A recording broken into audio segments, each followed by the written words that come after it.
अनुवेश। और आइए जानते हैं अनुवेश से क्या है बड़ी और एक्सक्लूसिव खबर उनके पास। अनुवेश बताइए। सर देखिए, इस बार जो खबर है वो डीआरडीओ और बीडीएल से जुड़ी हुई है। अगर आप देखें तो डीआरडीओ ने एक मिसाइल डेवलप किया है जिसका नाम है अस्त्रा MK2।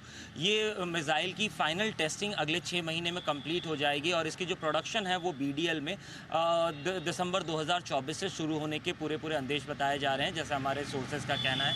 अगर इस डील की मानी जाए तो लगभग 3000 करोड़ की ये डील है और इसके बाद जो हमारे तेजस MK1 है, सुखोई है, या फिर जो आगे आने वाले फाइटर एयरक्राफ्ट्स हैं, चाहे वो एमका हो, चाहे तेजस MK2 हो जो सेकंड वर्जन है, उन सब फ्लाइट्स में भी इसका इस्तेमाल किया जा सकेगा। और इसी के साथ साथ एक बड़ी खबर जो इसके साथ जुड़ी हुई है कि इसको पहले जब हमारे खुद इंटरनल यूज़ के लिए इसको पूरी क्वांटिटी में बना लिया जाएगा तो इसको एक्सपोर्ट लिस्ट में भी डाला जाएगा और इसको एक्सपोर्ट भी किया जाएगा। अगर इस मिसाइल की बात करें तो इसकी खासियत है कि वो 130 किलोमीटर से ज़्यादा के रेंज में भी ये टारगेट कर सकती है। बियॉन्ड विजुअल रेंज जो होता है, ये एयर टू एयर मिसाइल है। 130 किलोमीटर से ज़्यादा दूर जगह पे अगर कोई एयरक्राफ्ट या हेलीकॉप्टर या कोई भी उड़ता हुआ चीज़ जा रहा है तो उसको टारगेट करने के लिए ये सक्षम है। इसकी अगर प्रिसिशन की बात करें, एरर मार्जिन इसका बहुत कम है, जिसके वजह से हिंदुस्तानी एयरफोर्स में और हिंदुस्तानी नौसेना के जो फाइटर प्लेन्स हैं उनमें इनको इंडक्ट किया जाएगा। हाल ही में तो अभी इसको सिर्फ हिंदुस्तानी वायुसेना के लिए बनाया गया है, लेकिन इसको बाद में हिंदुस्तानी नौसेना के लिए भी इस्तेमाल किया जाएगा। और उसके साथ साथ जो 50,000 करोड़ का एक टारगेट लिया गया है कि 2027-2029 तक हमको 50,000 करोड़ का एक्सपोर्ट्स करना है डिफेंस इक्विपमेंट्स का, उसमें ये भी शामिल होगा, जो हमारे सोर्सेज हमें इस वक्त बता रहे हैं। तो भारत डायनामिक्स के लिए आती हुई बड़ी खबर, और यहाँ पर एक्शन भरपूर आपको होता हुआ दिखेगा। भारत डायनामिक्स में डीआरडीओ और भारत डायनामिक्स दोनों मिलकर कुछ बड़े डेवलपमेंट करने की तैयारी में, उसमें 3000 करोड़ रुपए की एक डील भारत डायनामिक्स की तरफ से की जा रही है। डीआरडीओ और मिलकर कुछ अस्त्र शस्त्र बनाएंगे, मिसाइल्स बनाएंगे। इसकी फाइनल टेस्टिंग बहुत जल्दी पूरी होगी। अस्त्रा MK, ओके, MiG MiG-29, तेजस MK1A, तेजस MK2, एमका, ये सारे हेलीकॉप्टर्स के और विमानों के नाम हैं जो भारत डायनामिक्स डीआरडीओ के साथ मिलकर बनाने की सोच रहा है। विश्वेश जी तैयार हैं अपने चार्ट्स के साथ। भारत डायनामिक्स, इसकी उड़ान कितनी ज़बरदस्त दिखती है, चार्ट्स पर बताएं, समझाएं विश्वेश जी। अनिल जी, बहुत चला हुआ स्टॉक है ऑनेस्टली स्पीकिंग।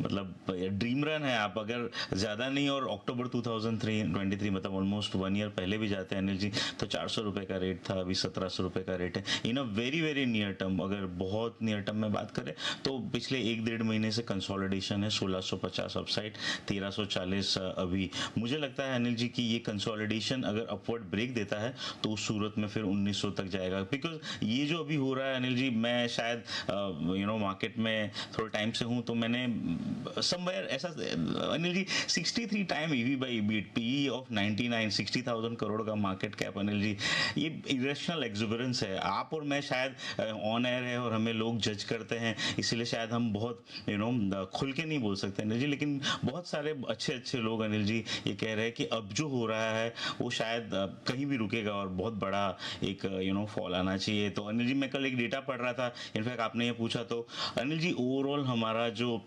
मशीनरी और कंस्ट्रक्शन सेक्टर है अनिल जी, उसका 459 बिलियन मार्केट कैप हो गया है और ये कोरिया और जर्मनी से आगे हो गया है। लेकिन अनिल जी, हमारा अगर सेल्स देखेंगे तो that is 5% of what Germany and Korea is doing. तो इरेशनल एक्सुबरेंस है अनिल जी। मुझे तो बहुत ऐसा नहीं है कि अनिल जी खरीद नहीं रहे, खरीद के जल्दी बुक कर रहे हैं, क्योंकि मैंने देखा है पास में अनिल जी, अगर आप अटक जाते हो ऐसे स्टॉक में, बहुत अच्छी थीम लगती है तो फिर उसके 5-10 साल तक भाव नहीं आता अनिल जी। तो in a very near term technically trade करना चाहिए अनिल जी। मुझे लगता है कि एक रेंज है, रेंज के ऊपर निकलेगा 1680-90 के ऊपर तो 1900 तक जाएगा मोमेंटम में। बट ओवरऑल मुझे थोड़ा सा मार्केट में डिस्कम्फर्ट है अनिल जी। कितना जाएगा, कैसे, कब रुकेगा, क्या तेजी से मोड़ रहा है, ये कहना मुश्किल है।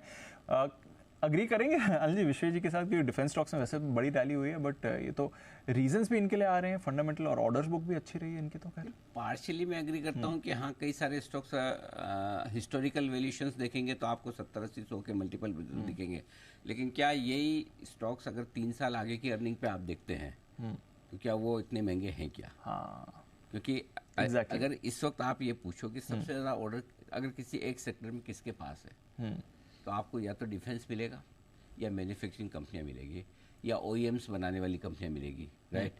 ठीक है, या डिक्सन नंबर जैसी कंपनियां मिलेगी जिनके पास भरपूर काम है। Correct sir. तो अब इसमें क्या होता है दीप की 2 तरीके से, एक अगर आप साल 6 महीने के हिसाब से खरीद रहे हैं, 3 महीने के हिसाब से खरीद रहे हैं, देख रहे हैं तो नेचुरली आपको बहुत महंगे मिलेंगे।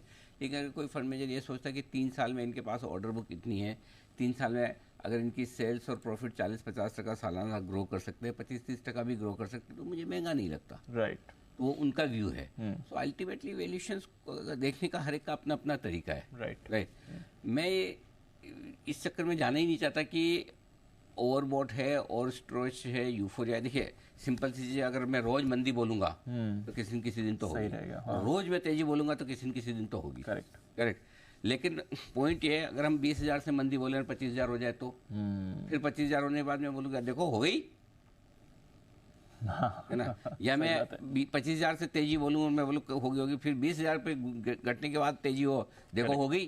तो वो इम्पोर्टेंट नहीं है। मेरा पॉइंट ये है कि कई बार आपको मार्केट थोड़े समय में ज़्यादा कमाई करके दे देगा और कई बार मार्केट आपको लंबे समय में कमाई करके नहीं देगा, बट एवरेज रिटर्न्स जो आएंगे आपको प्रॉपर आएंगे, 15-16% 14% सालाना मार्केट के CAGR के, वो रिटर्न आपको मिलने वाले हैं। और जब अगर हिंदुस्तान का समय बेहतर है तो क्यों ना हम उससे बेहतर या कम से कम उतने रिटर्न तो एक्सपेक्ट करें। तो मेरा ये समझना है कि जहाँ आपको कंफर्ट कम लगे वहाँ पर आप मत खरीदिए। जहाँ आपको लगे कि अभी भी मुझे वैल्यूशंस ठीक दिखते हैं, सस्ता लगता है, वहाँ लीजिए। और फिर भी नहीं तो बेच के रखिए, कैश में बैठिए। कौन जाने मार्केट कल मौका दे, कौन जाने बजट के दिन दे, कौन जाने 6 महीने ना दे। हाँ बिल्कुल, है ना? हो सकता है। तो मेरा सिंपल है, मैं तो एक ही चीज़ में बिलीव करता हूँ, इन्वेस्टेड रहने में। जब सेल कॉल आएगा, एग्जिट कॉल आएगा, शॉर्ट कॉल आएगा, इस स्क्रीन पे आएगा। अब तक तो जितनी बार आए हमें पता चले, इस बार हो सकता है कि हमारी स्किल्स खराब हो गई हों, हम भी बहकावे में आ जाएं या भूल भुलैया में आ जाएं या मार्केट की यूफोरिया में बजाय न दे पाएँ, वो तो संभावना हमेशा हो सकती है कि दिमाग न चले उस दिन। लेकिन अभी तक का ट्रैक रिकॉर्ड तो है कि जब भी मंदी हुई, मंदी पता चली है, और अब की बार भी होगी तो पता चलेगी।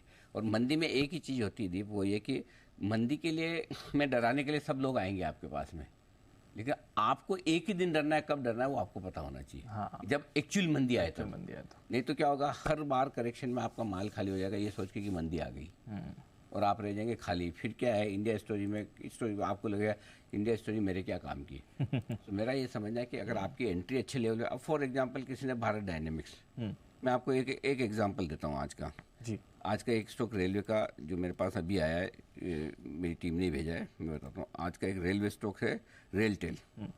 जरा ये स्टॉक लाइए, रेलटेल का आपके सामने रखता हूँ। 8.5 महीने पहले रेलटेल का स्टॉक हमने रिकमेंड किया था दिवाली पिक के तौर पर 2 नवंबर को 608 रुपये में।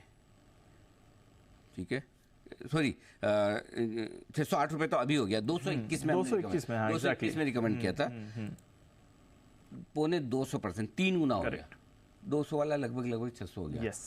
मैं ऑनेस्टली बोल रहा हूँ, जब मैंने 221 में 2 नवंबर को रिकमेंड किया था तब मुझे नहीं पता था इतना बढ़ जाएगा। बिल्कुल। लेकिन मुझे एक चीज़ पता थी कि रेलवे कंपनी के पास इतने ऑर्डर के आप 3-3 साल के लिए होल्ड करिए। करेक्ट। तो मैं कई बार बताऊँ, प्राइस वाइज टारगेट के चक्कर में मत पड़िए, टाइम वाइज। और ये जितने डिफेंस में, रेलवे में, PSUs में जिसमें पैसे बने हैं लोगों के, कभी प्राइस टारगेट से नहीं बने, टाइम टारगेट से बने। तो इसलिए टाइम टारगेट में हो सकता है रेलटेल 1000 भी हो जाए और 1000 के 800 आ जाए, या 600 के 400 भी आ जाए। लेकिन अगर 400 भी होता है आपने साल भर पहले खरीदा तो साल भर में डबल तो हो गया ना, डबल कहाँ होता है। तो मेरा पॉइंट ये है कि जो अच्छी क्वालिटी के स्टॉक्स हैं पकड़ के शांति से पोर्टफोलियो में रखिए, बैठे रहिए। बाकी छोटे मोटे करेक्शन बीच बीच में आएंगे, आते रहेंगे, जाते रहेंगे। और जहाँ बहुत भाग गए, महंगे हो गए, वो मत खरीदिए, बस उतना कर लीजिए। लेकिन बेच के मत निकलिए हड़बड़ी में, जल्दबाजी में, ये जरूरी है। गॉट इट सर, ठीक है। चलिए, ये है इस समय बाजार का एक्शन और स्टॉक्स पर भी आपके लिए जो व्यू आते हुए दिख रहा है। But railway stocks, defence stocks, PSUs, commodities, यहाँ पर आपको बड़ी रैली बनते हुए दिख रही है।